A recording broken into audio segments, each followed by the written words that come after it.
You are listening to the Business Leadership Podcast with Edwin Frondozo. Every single building has a positive return on investment for a retrofit. So if you think about it, if every building can benefit from a retrofit, and that puts money back in your pocket, it's an investment, why isn't every building getting upgraded? Our vision would be not only reduce carbon, but potentially make buildings carbon positive. In other words, we can turn buildings into carbon sinks. They can provide renewables. They can get past zero. Good morning, good afternoon, and good evening, Biz Leader. Welcome to yet another episode of the Business Leadership Podcast. I'm, of course, your host, Edwin Frondozo, and today we are featuring a special episode from our Future Narrator miniseries, which was recorded live at the Collision Conference in Toronto, Canada. Within this series, we explore the future of leadership, innovation, and storytelling with visionary leaders who are not just designing products, but are creating entire new worlds and markets. Joining me today is Dr. Paul Newton, and together we are speaking with Winston Morton. He is the CEO and co-founder of Climative, a company dedicated to simplifying home energy retrofits through the use of AI. In our conversation, Winston will discuss Climative's mission to make low-carbon plans accessible to homeowners by digitizing the assessment process and providing personalized recommendations. We'll also explore the challenge of working with government regulators, the importance of purpose-driven work, and Climative's long-term vision of creating carbon-positive buildings. Winston highlights the necessity of collaboration, patience, and a data-driven approach to transform the energy efficiency sector. So without further ado, here we go.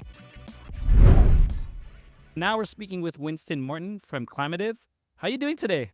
I'm doing great. Thanks for having me. Amazing. I'm super excited to have you on the Business Leadership Podcast. I guess first off, Winston, can you provide or share what the problem that Climative is doing or solving in the sustainability field? Yeah, so Climative produces low carbon plans for residential buildings. That sounds technical, but what it really means is we provide homeowners a very easy way to understand what they can do to upgrade their homes for both energy savings, cost savings, and obviously carbon savings to save the planet. Yeah, and that's for all of those who are out there who are homeowners. That's a very, I would assume, a very confusing area. So how does that help them? Today, most homeowners have to go through a fairly rigorous, onerous process to do retrofits or figure out what retrofits to do in their home. What our goal would be is our platform uses artificial intelligence to pre-assess an entire city or an entire province or state. And we start that conversation much, much earlier in the process. So we provide a digital assessment of a home. We provide a homeowner portal where they can get on their portal, claim their home, and get a lot more ideas much earlier. In today's world, you really don't know what to do until you get a home energy assessment, which costs $500 or $600. You wait a few weeks. And the sad part of that is only about 50% of those energy assessments turn into a project. Which is crazy. What just came to mind, I'm assuming in your industry, there's a lot of sticker shock when they get that, and that's why maybe it's not converting and they're not getting educated ahead of time, where I'm assuming this is where your platform will help. It's sticker shock, but interestingly enough, every single building has a positive return on investment for a retrofit.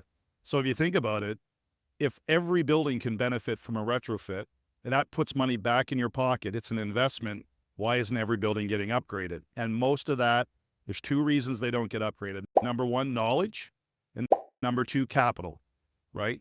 So the knowledge needs to be pushed out to the customer in a more personalized, digitized way. This industry is probably one of the last bastions of industries that it hasn't been digitized.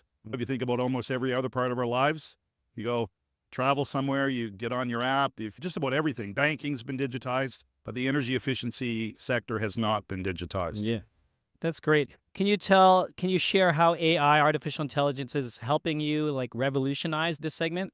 Yeah, data is king. We take existing assessments across the country. We've done about 1.2 million on-site assessments. We work with government agencies that provide us data for training.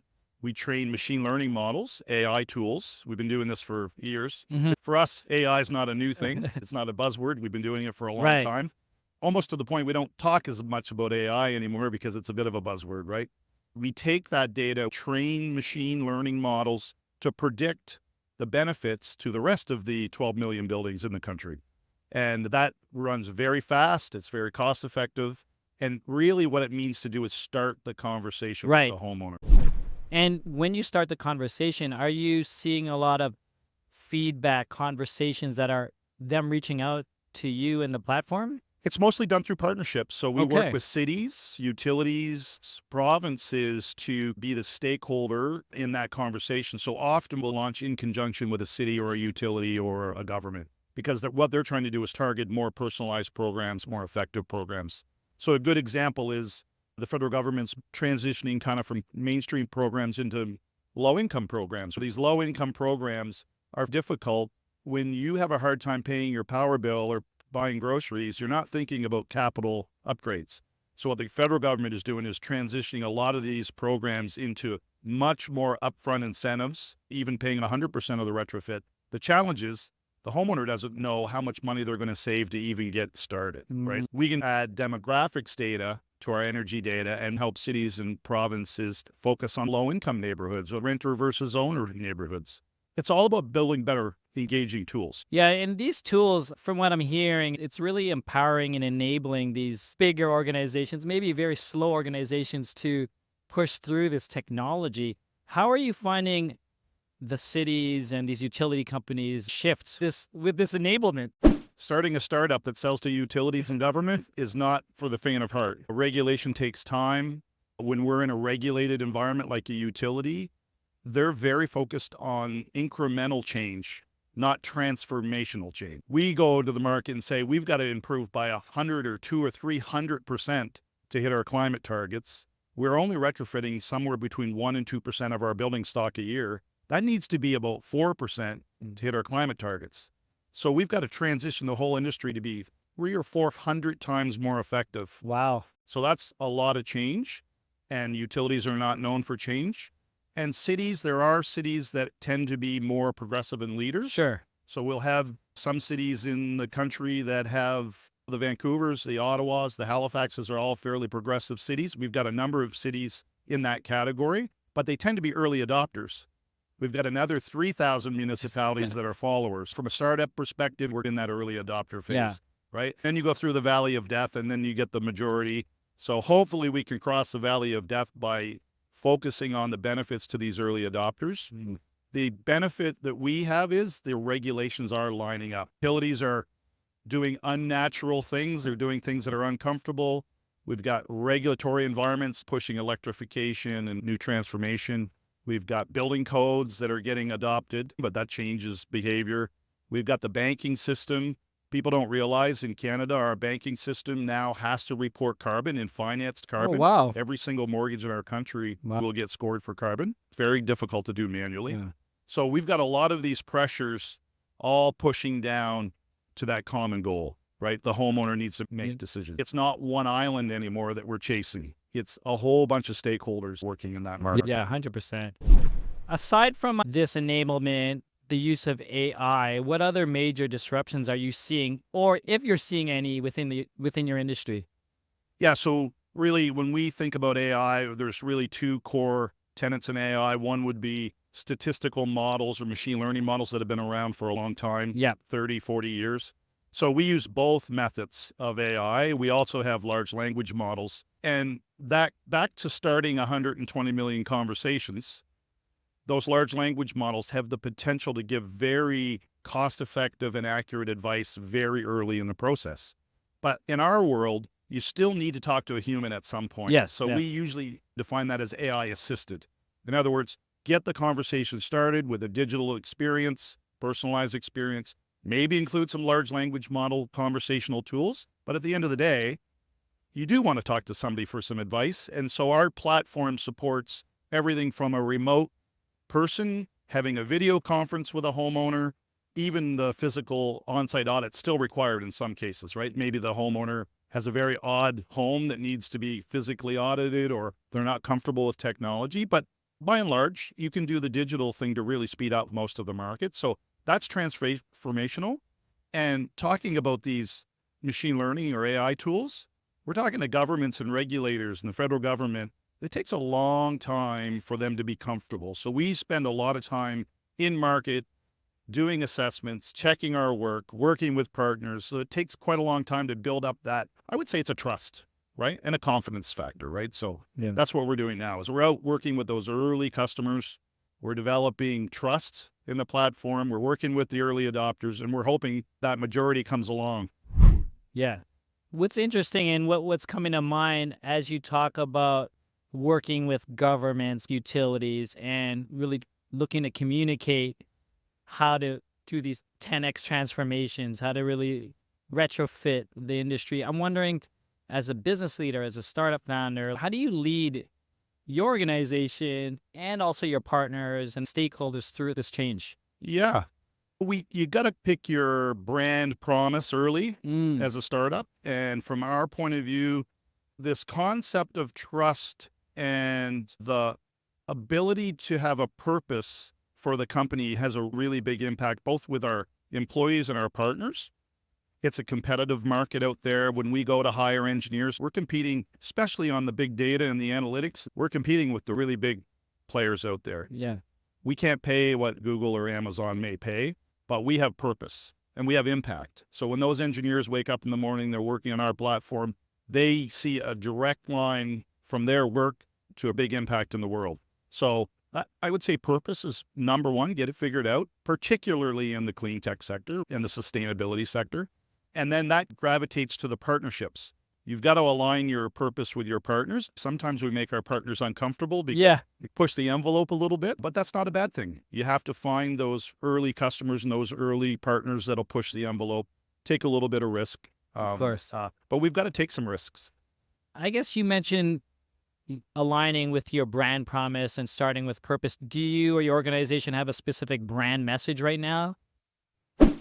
Yeah, we're a very collaborative company. So we go out of our way to collaborate with our customers, with our partners, and quite often with our competitors. Yeah. Because to be perfectly frank, a digital evolution for retrofit market, a floating tide rises all boats. So we got a lot of work to do. We're going from 1% to 2% a year. We got 97% of the market to start having that conversation. It's going to take a village.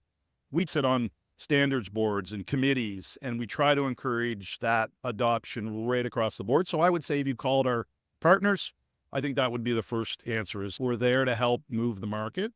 It's a little extra work, but it really does help our brand.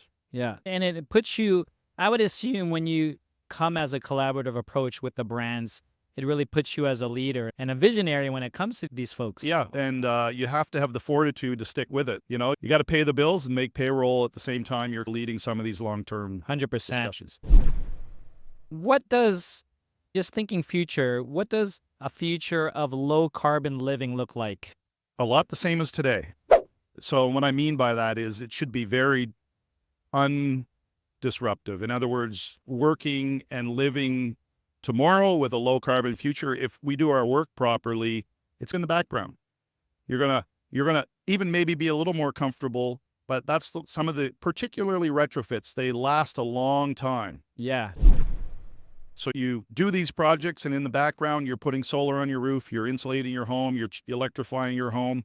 Once it's done and you don't have to think about it anymore, right? That's a difference between a behavioral program where you have to flick a switch every day or turn the thermostat. We're working on really big projects that have long-term savings.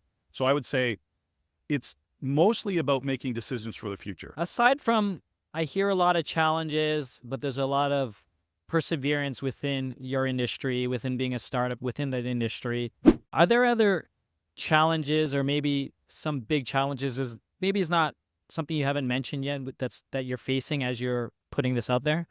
So for us, the momentum of the current market is very difficult to move. We're talking about billions of dollars of programs and very old established regulations. So it's hard to move those things fast enough, right? So we're on the edge, showing the art of the possible. And then it takes quite a long time to move that into, particularly on the government regulation side, to get it moved into mainstream. And the government, that's even when they're willing, right? That's when they're excited. Yeah. The So progressive governments. even progressive Yeah. governments. So we tend to pick our battles, work on moving the ball as we can, and sooner or later that boulder will start to move in the right direction. Right. So yeah, it's mostly inertia of the existing market that we're trying to change.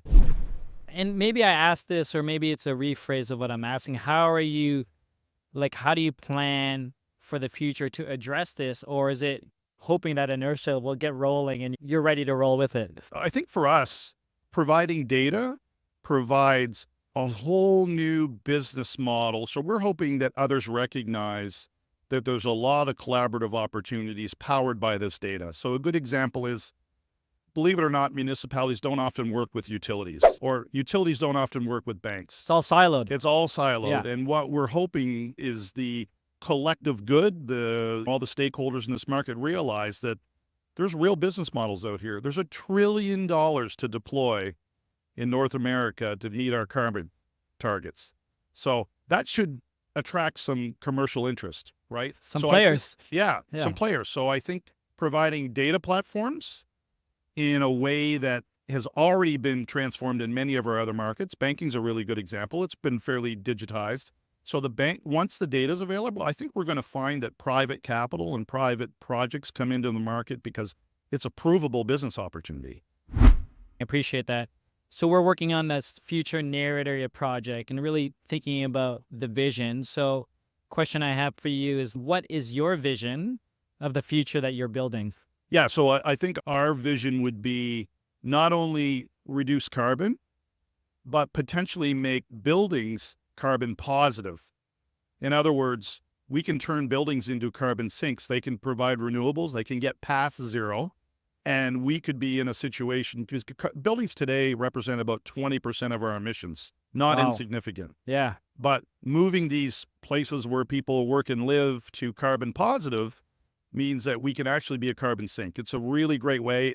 It's an easy place to invest. It's very visible place to invest. So we would think that buildings are actually a really investable way to start moving to a carbon positive future.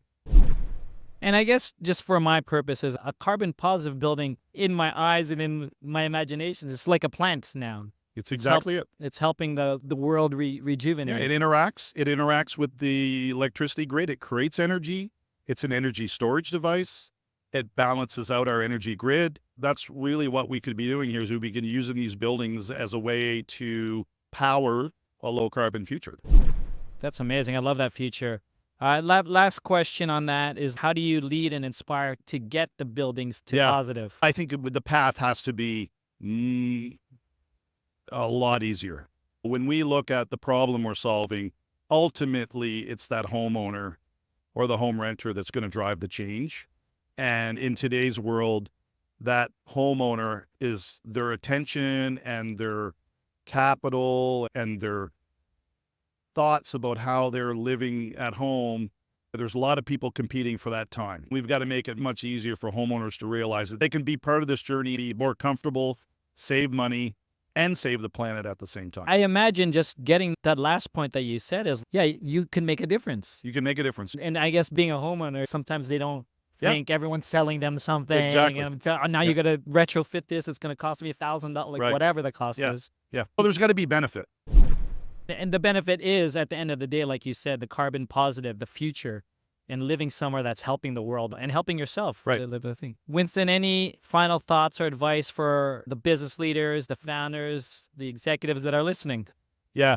So I think particularly in climate tech or property tech, it is a longer journey than normal. This isn't a piece of software that you publish and you get 1 million downloads and overnight you're an overnight success. This is an ecosystem that's moving maybe not as fast as a startup community expects. You've got to have some fortitude, patient investors and partners.